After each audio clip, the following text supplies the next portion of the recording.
नमस्कार, मेरा नाम करुणा पांडे है। मैं हमारे देश के चीफ जस्टिस श्री भूषण रामकृष्ण गवई जी से विनती करती हूँ कि सुप्रीम कोर्ट का ये जो ऑर्डर आया है दिल्ली के श्वान का पुनर्वास, इसको तुरंत रद्द किया जाए।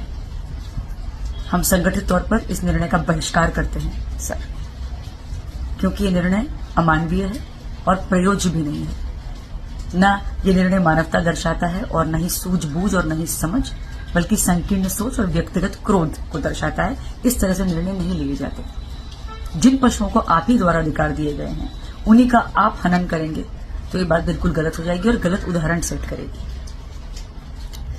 इस पूरे के पूरे प्रकरण में कुछ नहीं होगा क्योंकि ये एप्लीकेबल तो है नहीं। इसमें सिर्फ और सिर्फ जो श्वान है, जो पशु हैं, वो मरेंगे, उनको पीड़ा होगी, वो भूख से मर जाएंगे। उनको जिस तरह से म्युनिसिपल हैंडल करती है ये हम सब जानते हैं। ये बात किसी से छुपी हुई नहीं है। किसी के पास इतना समय नहीं है कि वो अपना मन का इस्तेमाल, अपने मन को बीच में लाए या दिल का इस्तेमाल करें, इमोशंस बीच में लाए। तो उनसे कोई उम्मीद हम नहीं रखते हैं, आपसे उम्मीद रखते हैं, क्योंकि आप ही ये कर सकते हैं। आप ही हमारी आखिरी उम्मीद है। म्यूनिसिपल की जो गलतियां हैं, जो बजट पास हुए हैं, उनका सही रूप से इस्तेमाल नहीं किया गया, वैक्सीनेशन ड्राइव नहीं हुई, प्रॉपरली स्टरलाइज नहीं किया गया, नसबंदी नहीं हुई, और एक हमेशा की बात है। तो मानव की गलती जो उन्होंने की है उसकी सजा बेचारे पशु क्यों भुगतते हैं?